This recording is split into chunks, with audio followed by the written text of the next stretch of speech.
Ladies and gentlemen, and visiting officers, please stand for the arrival of the Boeing Health Service Observation Course, Class 111, and remain standing for the arrival of the official party, presentation of the colors, and singing of our PHS March.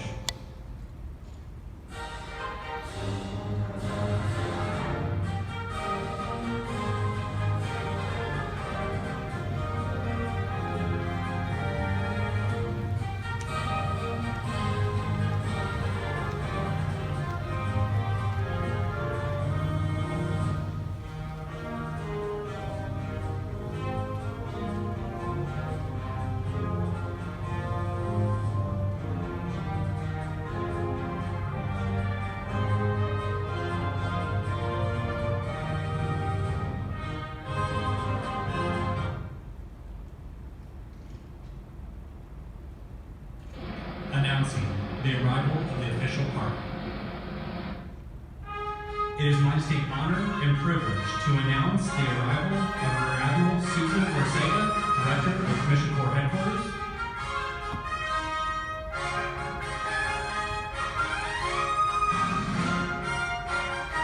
Rear Admiral Michael Weahkee, Assistant Surgeon General.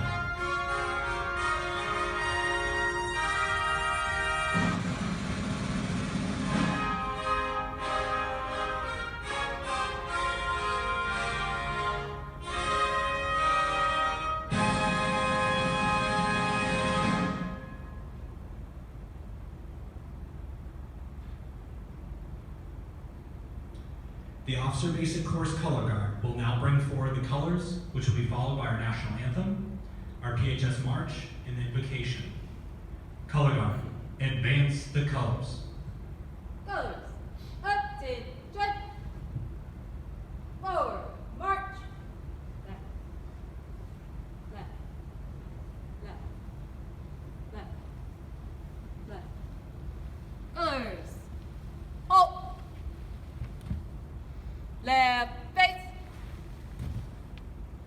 Forward march. Left. Left.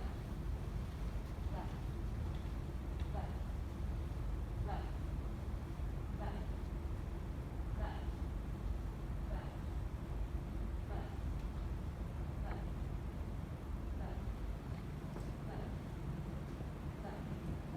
Left. Left. Left. Colors. Halt. Left bow. Face.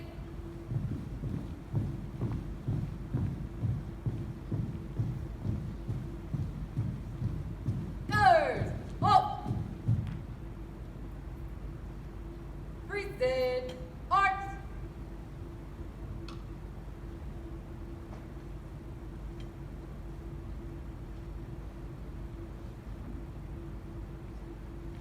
Oh, say, can you see by the dawn's early light what so proudly we hail at the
Please join us in singing our Public Health Service March.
May we do what is needed with courage and skill. Be a loyal ally to my fellow officers and my country. Bless us this day and keep us safe from harm. Diminish my fears, grow my courage, heal my spirit. Bless me as I do my duty today, the best I can. Strengthen me in my mind, body, and spirit. Help me to respect my adversary. Bless and protect us this day in all we must do.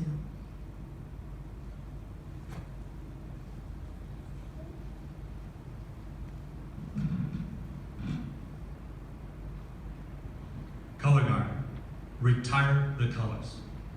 Colors. Forward. March. Left. Left. Left.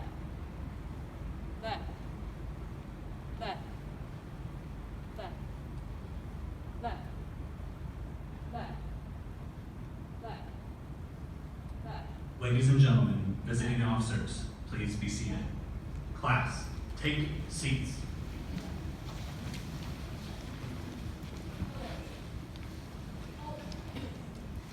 Good morning. I am Lieutenant Drew Hinchin, one of the instructors with the Commissioned Officer Training Academy. I'd like to personally welcome and thank Rear Admiral Weahkee, distinguished guests, Indian Health Service leadership, family and friends for your support of these new officers and the future of our Commissioned Corps. We are honored to have many visiting officers that have come today to celebrate the accomplishments of the class. At this time, I would like to ask any Chief Professional Officers in the crowd to please stand.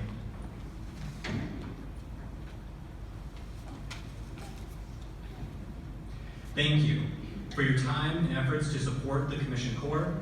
Ladies and gentlemen, please join me in recognizing our leaders with a round of applause.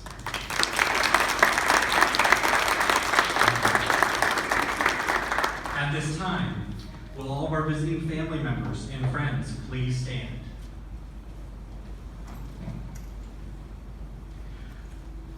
On behalf of all of the officers here, I extend our sincere appreciation for your support and sacrifice as these officers work to meet the public health mission both in our nation and around the world.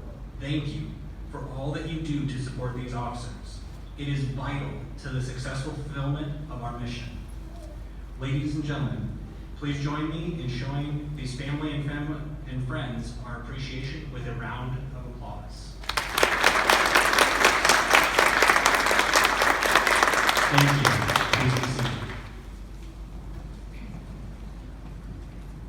The 16 officers of OBC 111 have taken the first steps in answering the call to service to our nation in various capacities, including clinical care, patient education, administration, and research.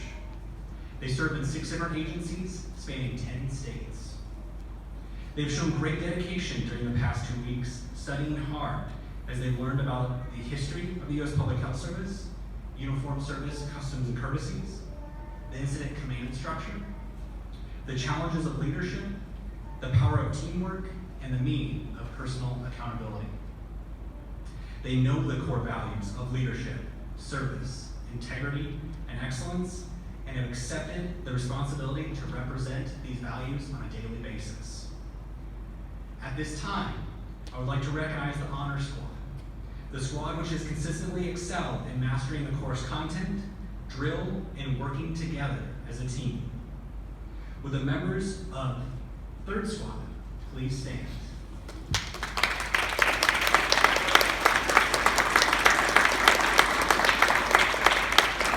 Third Squad, please be seated. It is a privilege for me now to present to you the class representative who will speak on behalf of this class's dedication and vision. Will Lieutenant Woodruff please come forward to represent your class?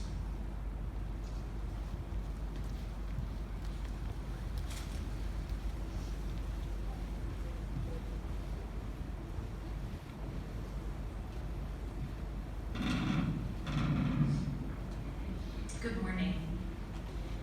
OBC 111, we're here. We made it. It took months, sometimes years, of education and training. It took mountains of paperwork, endless physical exams, late-night drill practice, and the sweat and sometimes tears of physical training. But we're here. We made it. We made it together. In many ways, the ceremony feels like a finish line, but really, this is a launching pad. This is the day when the hard work of becoming an officer in the United States Public Health Service Commission Corps really begins. And I cannot wait to see what lies ahead for our remarkable class. Public health is a challenging career choice. On so many days, the biggest challenge seems like one of invisibility. In public health, we define success as preventing something bad from happening. This means that our crowning achievements, our most celebrated successes, are, by definition, invisible. They're about bad things not happening. And so often, the populations we serve seem invisible too. The marginalized, the vulnerable, and the oppressed. But we are here today because we have discerned a call to duty.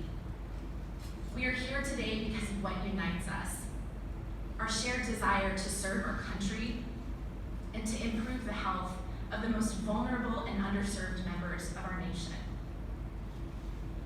We're here today because for us, public health is not just a job. It's a higher calling. It's a vocation. It's service. And it's these commonalities, these shared values that will see us through the difficult times ahead. From this point forward, we will put on our uniforms day after day and do the difficult, often invisible work of public health. We will staff clinics in some of the most remote regions of this country. We will provide services to incarcerated men and women. We will conduct research about the best methods of preventing disease. We will respond to disasters. And on the days I feel weary, I can tell you one thing. When I put on my uniform, I will remember all of you. I will remember our collective motivations for joining the Corps. I will remember the passion with which you speak about your profession and the populations you serve. And in these memories, I will find the strength I need to continue the difficult, important, essential work of the Commission Corps. And when that hurricane or earthquake, that forest fire or flood comes to my town, I will be comforted knowing that it's people like you who are leading the response. We can also take comfort in knowing that this uniform connects us to generations of officers who have served before us with dignity and honor. On behalf of OBC 111, I'd like to thank the Commissioned Officers Training Academy cadre, particularly Captain Weinberg, Lieutenant Hinchen, and Lieutenant Crabb, and the many officers who generously volunteered their time to prepare us for the duties and responsibilities of officership. Your pride in service in the Commissioned Corps is evident to us, and we thank you for exemplifying public health service values of leadership, integrity, excellence, and service. OBC 111, it has been a privilege to get to know you these past 2 weeks. It will be a privilege to serve alongside you for years to come. Congratulations, class. Thank you.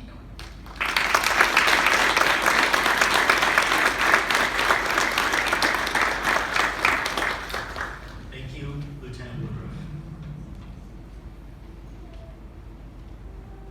The challenges to public health today are substantial. Throughout its 220-year history, the Public Health Service has been instrumental in our mission to protect, promote, and advance the health and safety of our nation. At this time, it is an honor for me to introduce an individual who is a leader among leaders, someone who bears the heavy weight of assuring that we stand ready, respond quickly and effectively, and overcome the challenges of our public health mission. A leader who represents the core values of integrity, service, excellence, and leadership. Ladies and gentlemen, I present to you Rear Admiral Michael Weahkee.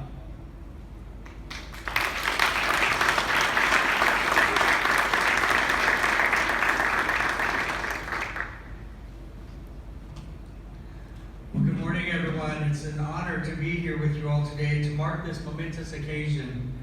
I'd like to take this time to acknowledge the members of Commissioned Corps leadership who are here with us in attendance today, our flag officers, our chief professional officers, our agency liaisons, and the Office of the Surgeon General staff. Thank you for being here to celebrate the achievements of today's graduates and our future leaders. An important theme throughout my career, including in my current position, has been encouragement.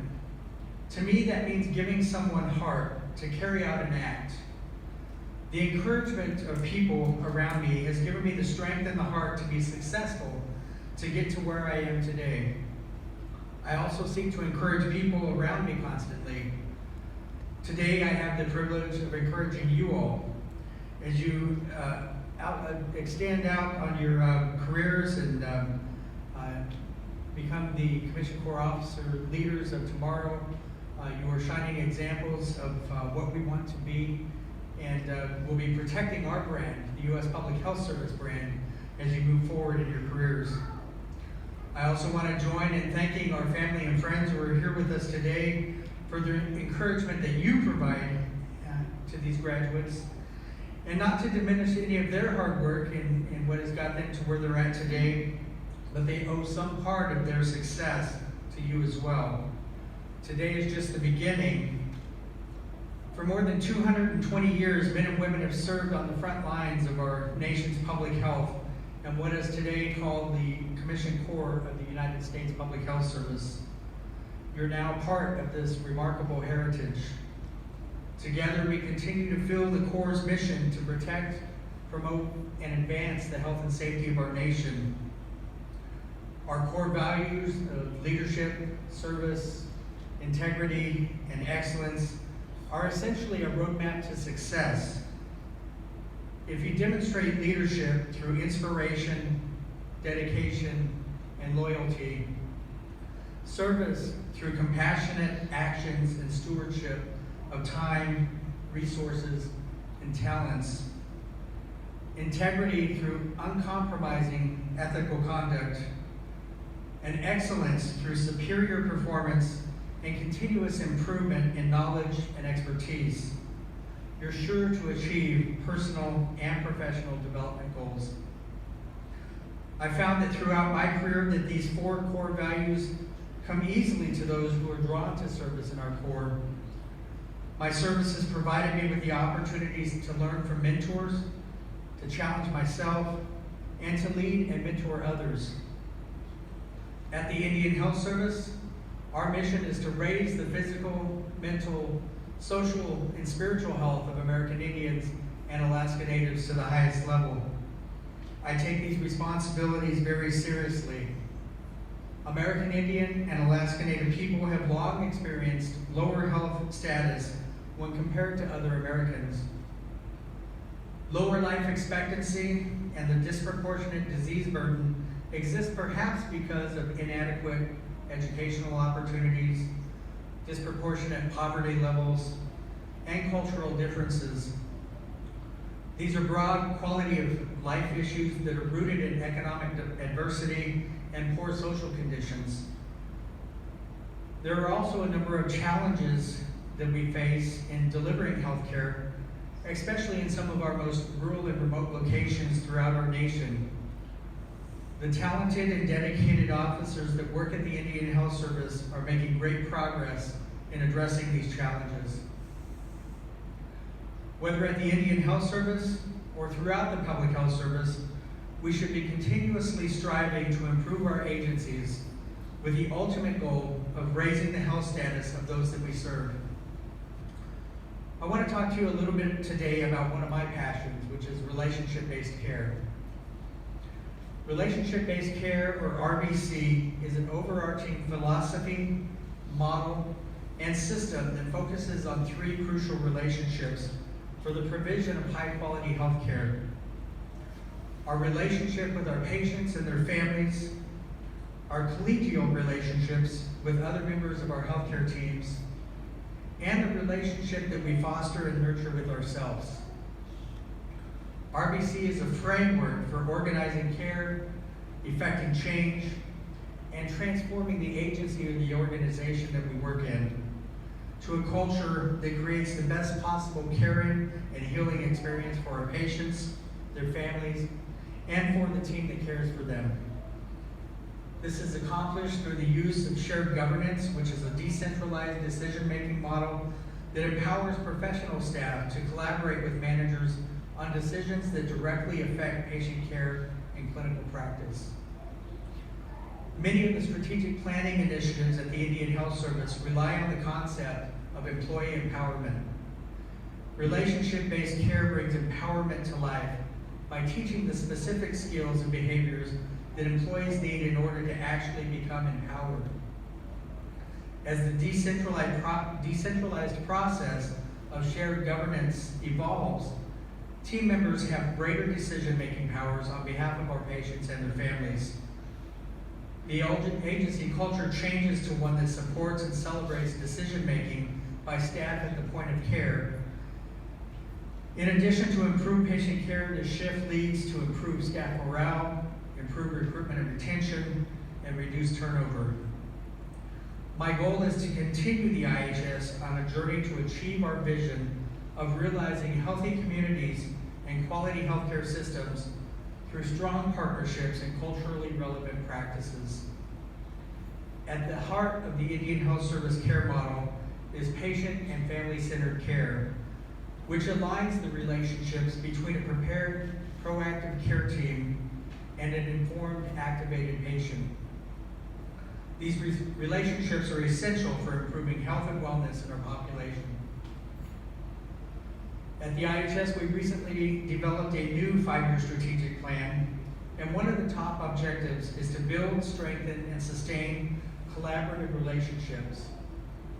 This relationship-based care model will help us to create and foster an environment that values relationships and partnerships and results in collaborations that expand the types of services necessary to improve population health outcomes within our IHS system of care. Relationship-based care in the Indian Health Service is just one example of the importance of relationships to our successes and fulfillment. I could have just easily chosen an example from the CDC regarding the research and disease surveillance work that they do within the United States and abroad, requiring interaction with many people, some of whom are at low points in their lives, or the Federal Bureau of Prisons and how a fair, firm, and consistent relationship with inmates help to set the tone for the success of the correctional staff, or the Department of Homeland Security in the Immigration Health Services, Health Service Corps, where officers may have a tremendous opportunity to provide kindness and humanity to unaccompanied children or other people who have fled their home countries to seek refuge here in the United States. There are many other examples that I could cite from across the agencies where our Commissioned Corps officers are assigned. As you begin your careers as United States Public Health Service officers, I encourage all of you to think about how relationships have an impact on the success of our agencies and our own development as professionals and as human beings. By electing to serve in uniform, you've shown the desire to put the needs of the community before your own in your day-to-day jobs.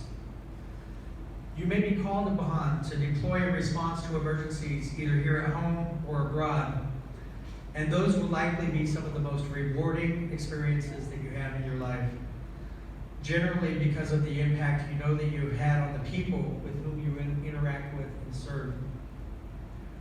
It can sometimes be a challenge to look past all the boxes that we need to check and all the tasks that are vying for our attention for many different directions.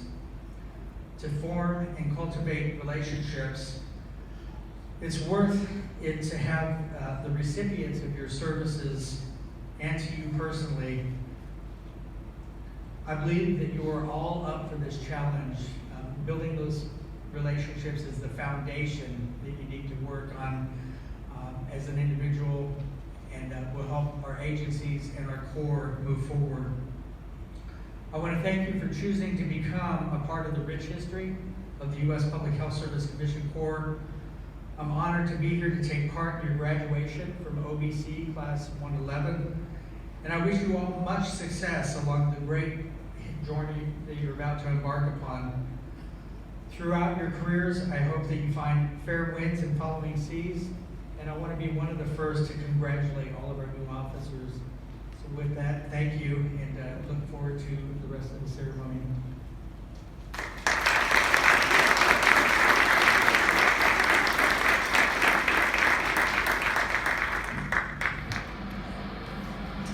Thank you, Rear Admiral Weahkee.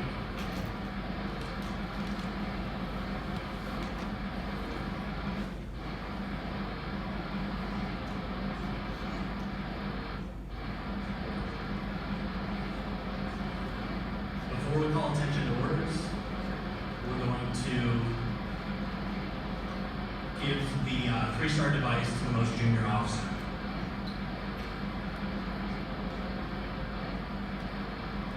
The 3-star device is presented to the most junior ranking officer, not necessarily the youngest. The device symbolizes the growth potential of a Corps officer. The officer who receives the 3-star device is charged with keeping it on behalf of the class. The most junior ranking officer carries the responsibility because every officer, regardless of rank, is a leader with limitless opportunities. Will Ensign Chelsea McFadden please come forward?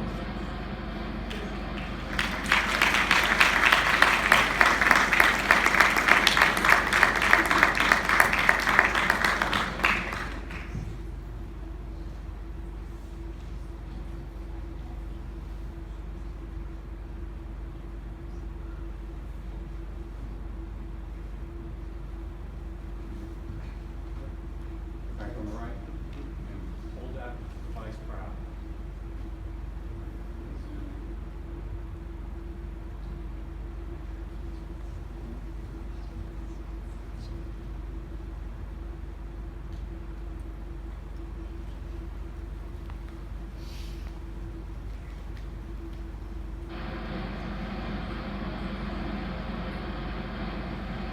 Attention to orders.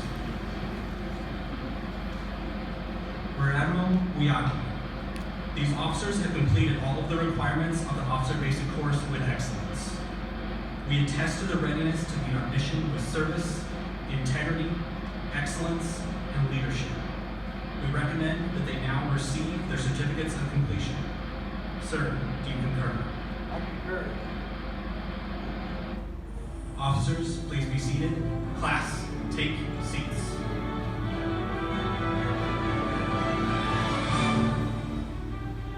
As I call your name, please proceed across the stage. Ensign Catherine Alden.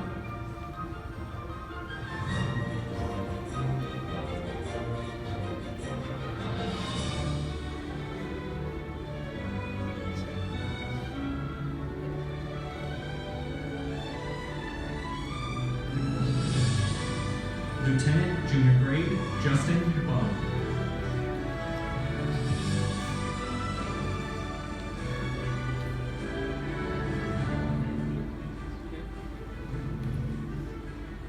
Lieutenant Carissa Chester.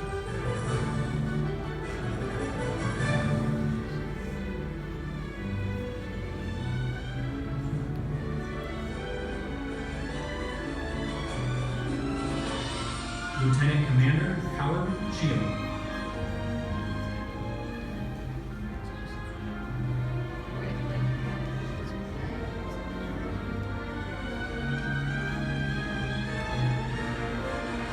Lieutenant Junior Grade Taquanta Field.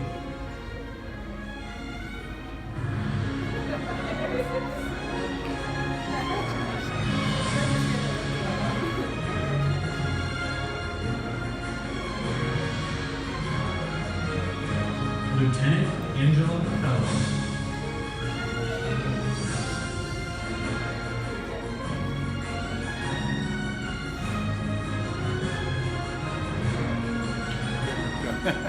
Gotta get that. Lieutenant Commander Rebecca Gaber.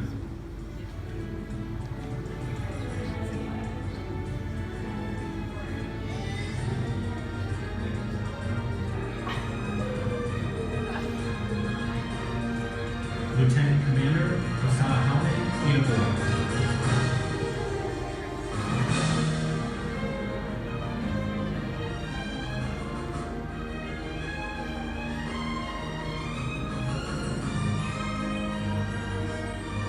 Lieutenant Junior Grade Brittany Martin.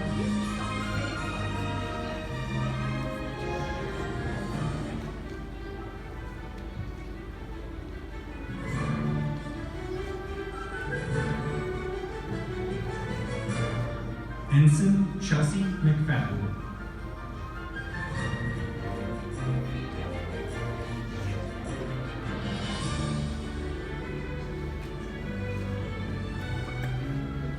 Lieutenant Junior Grade Corey McKissick.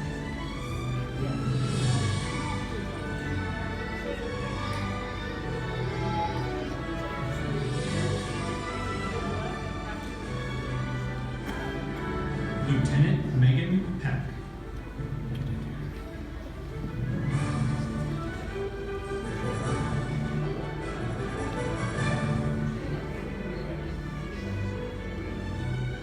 Lieutenant John Rosso.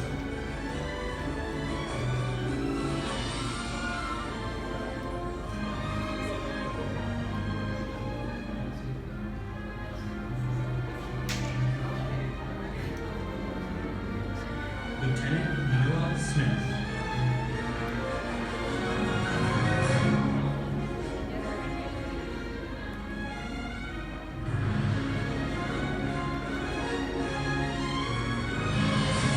Ensign Alan Turgeon.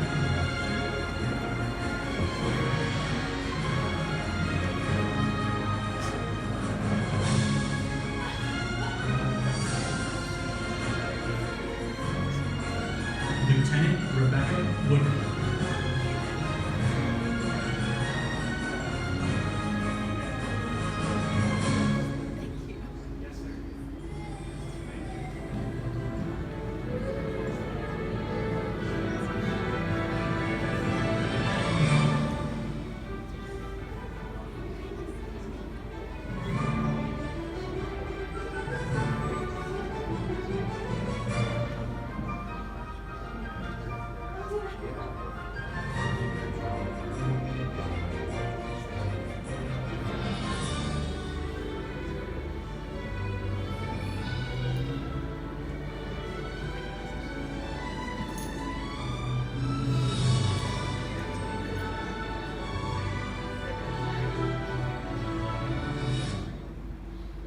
At this time, we would like to honor the distinguished graduate, selected by class members and confirmed by COTA Cabaret to be recognized as an individual who has demonstrated the core values and qualities of a PHS officer. This officer embodies the concepts of being a true leader and reveal the merits of service, leadership, integrity, and excellence throughout the course of the 2-week OBC training. Will Lieutenant Angela Fellows please come forward?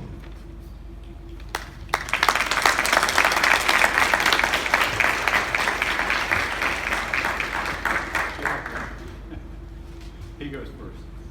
Go and get it. Just switch. Rank on the right. And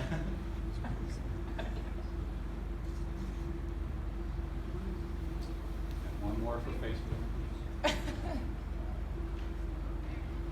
Thank you. One more for the bulletin. All right, 3, 2, 1.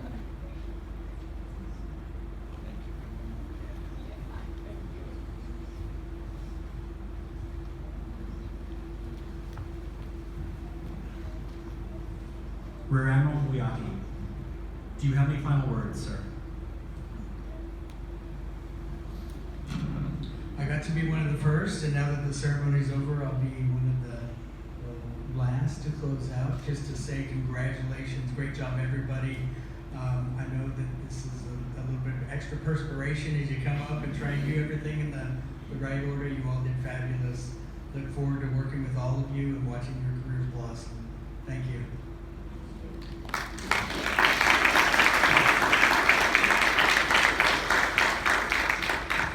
Class, attention.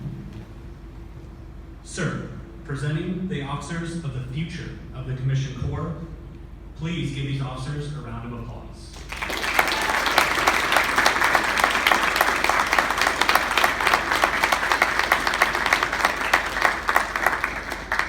OBC 111, is there anything that you would like to say to Rear Admiral Weahkee?